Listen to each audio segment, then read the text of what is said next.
Hello guys, and glad to have you on board again. Today, a real quick update on a global market, because in here, yesterday we had the Fed, yet another Fed put seems like it had happened. The market reversed violently back to the all-time highs, S&P 500 getting closer than ever into the 4,000 level. The Dow Jones reached out 33,000. So it feels like we're reaching out for milestones, but most importantly, besides the Fed that already been passed, the next big event is actually something less fancier than that, which is more like the four witches, which is basically when we get quarterly expirations on future contracts and derivative contracts, puts, calls, whatever. So tomorrow we're going to have a complex trading day because we terminate the first quarter in terms of expiration. So it has been a hell of a quarter. We brace ourselves right now for possibly closing at the highs. That's the message that has been sent by the Fed yesterday. So there's absolutely no reason that the market might reverse today. That's what the message is I'm trying to send. This is not technical reasons. These are more like fundamental reasons of the market structure that suggest nothing real fancy is going to happen today into the stock market because it all has been set by yesterday's moves. And we're probably pretty much going to settle for a draw in the party and just going to let it stay the way it is till we close in tomorrow. But things could turn out to be stupid. So we could see some emerging volatility for here and there, some other background reasons. So that's the reason why I want to set a cautious warning in here. Things could turn out to be a little bit unpredictable within the next 48 hours till we get these expirations settled. So be ready for it, okay? So that's just a warning to tell you about limiting the risks you take and not giving too much credit for the signals you'll see into time frames oscillating across 1 hour to 4 hour charts until tomorrow, okay? So Fed put until further notice. We've retraced to the upside. The market is now going down, up, back, down. These things could turn out to be real stupid, okay? So we've got a mature range signal settled in here. Okay, come on. Okay, so 2 times in a row that we've got these range signals suggesting that the value is not going to move far away from the current prices until the signal expires. So as of today and tomorrow, we don't really expect price to go really further away from the current prices, but things could turn out to be stupidly oscillating across, okay? So don't give too much credit to bulls and bears. We still lack of breadth, lack of volatility in the market. So we could see some early signs of volatility, but I suggest they're probably going to stay pretty limited. That's what we see on the VIX as well. If we let me zoom out, you'll see that the VIX is extremely low now. We're trading with support trend lines, but the thing is that we have descending trend channels on descending context, still with a rising moving average. So things are contradicting one to each other. That's really the ground basis for an hesitating rangy market. So I would say that the neutrality is there. So this is the center of the maze. This is the equilibrium price, and we've oscillated across and below. But we also know that volatility, the VIX, is not an asset. As if it is a lecture of derivatives spread. So basically in here, this would be an average spread for puts to calls. And the thing is that, of course, as we're reaching out to expiration, we might want to see this spread increasing a bit. But that's the reason why I think it's not, because that's the message that has been sent yesterday with the Fed. Technically, this is where we should terminate the quarter, but this is probably not what's going to happen, because the message that has been sent yesterday is, okay, fuck it, we're going to stay there for a little bit, and then eventually later on we'll get to test these these average prices once again, testing basically these trend lines, okay? So I can hardly explain because this is much more complex and stuff that you will not necessarily understand, so just take it as it is, okay? I don't see the immediate timing for bearishness. So if you're looking for cover trades on your portfolios, well, you rather like to be a patient trader rather than giving, like I said, too much credit to the recent signals we've had. Otherwise, on the daily chart, same signal has been plotted yesterday and therefore closed by the candle. Today could be adding up a technical signal on momentum on top of this, but just looking at cycles, you will understand that this is not necessarily going to be a market top. This is more like the market is dried out of directional trending move. It's just 45-degree angles to the upside, so all of these things can keep going on for a longer period of time. Like I said, if they're still at play halfway through May, I will have to change my plans to go for a much more cautious approach of my portfolio exposition, but that's a topic for another day. Until then, this thing says we're not going to shift value pretty much far away from current prices until expiration, okay? So expect the market to stay there and eventually later on in a second stage calling down. But the thing is that normally it also means that if you think the market is going to surge to the upside, it feels pretty improbable as well. So the market is pretty much going to stay there as volatile as possible. God knows how volatile we could be. That mostly depends on how much room we're going to have to work with depending on the VIX. If we have a look at VIX, which is a derivative from the VIX, it's like the VIX of VIX. Basically, this guy just tells us a totally different story. We've got higher high points, higher low points, rising moving average, rising context, but still a resistant trend channel, a bearish trend channel. But we're working around the bottom areas of it. So these are supportive areas, buying entries on VIX, on VVIX. The thing is that the volatility,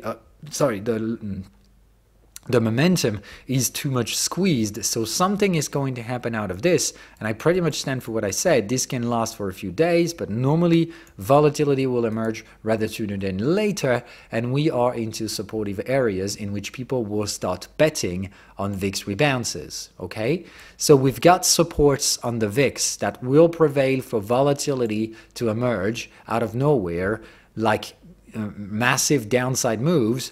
But no big deal, because we have in front of this the Fed put pushing away. So like we said, we've got bullish pressures on the VIX coming from VVIX, but we've got negative pressure totally contradicting each other in the way that the Fed simply sent the message yesterday, nothing's going to happen.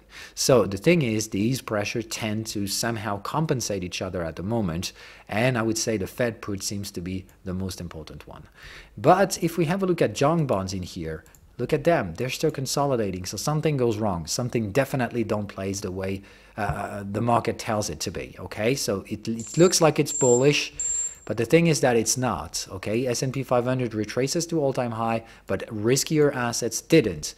The 10-year yields have reached out 1.75 nearly, which is yet another bad sign for the stock market. Yields keep increasing, and therefore people stay the fuck away from risk-taking. So sectorial rotations definitely has been at play recently, still is as of right now, but the thing is that it will rapidly start to pull away the probabilities for the riskiest sector to be in the rotation. So it's going to limit the possibilities in a market that is fairly much overwhelmingly bought everywhere. All of the sectors are overwhelmingly overpriced, but the thing is that we still don't want to care about that. We still want to see opportunities.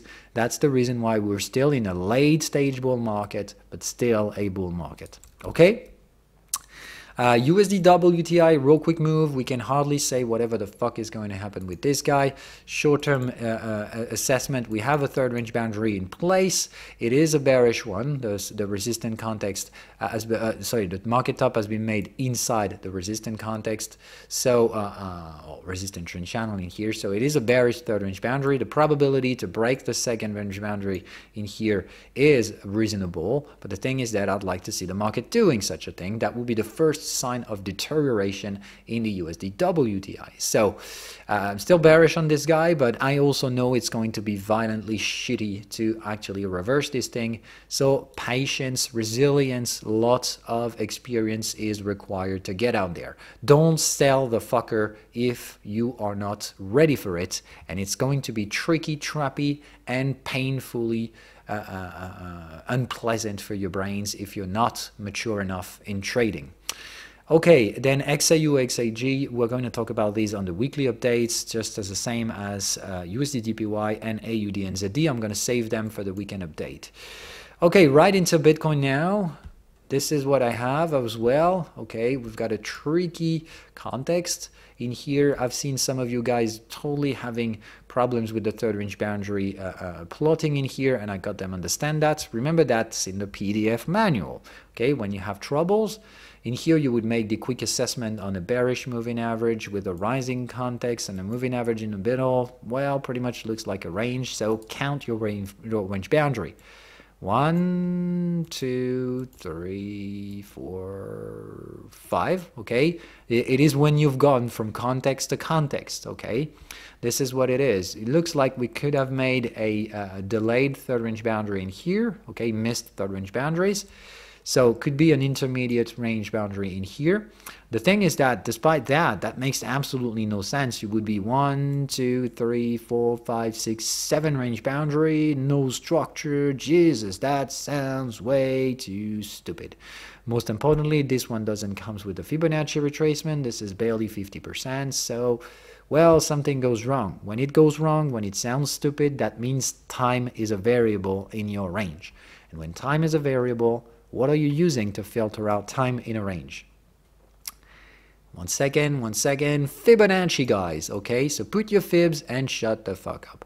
Don't overthink things. When things start to roll out of the rational stuff you know about ranges, that means you're just out of rational context, which means don't try to put any effort into trying to figure out what is this thing. Okay, ranges can turn out to be complex. Most of the range can be well settled and detected by the algorithms. Some ranges simply won't, because the market is forever will be unpredictable. So the easiest way to give any sense to this is to put the fibs and to count the waves as of this. Okay, so first, second, third wave, end of the story. Okay, third wave can only be traded when you're closer to the 76% fibs. That's the reason why I am personally bearish today. Third range boundary has now started to validate, but I'm questioning whether it will actually transform. To transform, we're going to have to reach out the opposite context, and we're still far from doing such a thing. So I'm totally aware that the signals are not that bad, are not that best. Okay, so we've traded on top of the resistant context, so it signals the probability of a neutral range to settle rather than the opposite ones. So I would say there is no immediate bearishness attention from the market to this third range boundary area. Okay, so right now it's more like I am bullish on this market, made several gains, I'm covering the portfolio without nearly thinking about making money, just reducing the risk. Remember that this is what third range boundary is representing. Areas in which the smart money will risk limit their trade.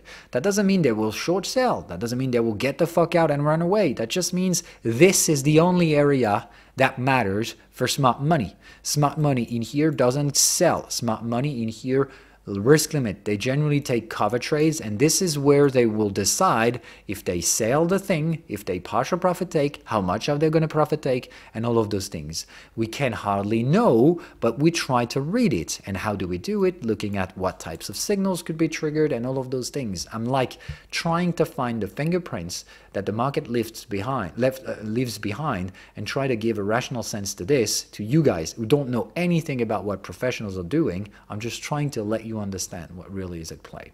So right now we have no signals. Okay, we have a cyclical activity favorable for market tops, and we are into sufficient enough Fibonacci retracement for smart money managers to start locking on their gains.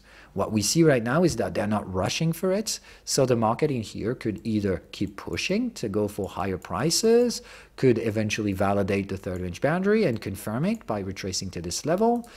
We could keep pushing and squeeze this area like no one gives a fuck, and we go immediately into a 1-to-1 ratio, making new all-time highs. We could do all of these things. What I care about that is not necessarily what am I going to do. Remember that third range boundary are just a gateway to my strategy. This is just an entry price, an entry structure. This is what you start with to build on. Okay, so the third range boundary, out of just trading them, are just most importantly for you to understand how valuable they are for smart money managers. Okay, so until then, the remaining question is, what the fuck are we going to do the alts? That mostly depends on what's going to do the Bitcoin over this third range boundary area. If it gets confirmation, I think this is going to be back to support for some alts, eventually start breaking some supports. But I still doubt the fact that this market will actually be bearish, because neutral third range boundary means we've seen that the range structure is inconsistent, too many range boundaries, so we've put it our fibs. And out of this, we also figure out that when we do this, generally means the market will spend quite a lot of time trapping all of the stupid retail traders into the DOM zone. So try to think smart right now, okay? You don't even think about trading inside this zone. This is the no-go zone. You don't trade that, okay? Minimum is the 61% in this. And that's really offensive entries, okay? It's not offensive, Jesus. Aggressive entries. These are the reference area in which you want to trade. If you don't know what I'm talking about, that means you really need to read the PDF manual once again. Okay, that being said, that's pretty much more than enough for today. See you guys later. And by the way, I'm sorry, yesterday I had to squeeze out the educational session. Just was too tired, so I basically took a nap. So I'm sorry about that. We'll do one, of course, next week. Don't worry about it.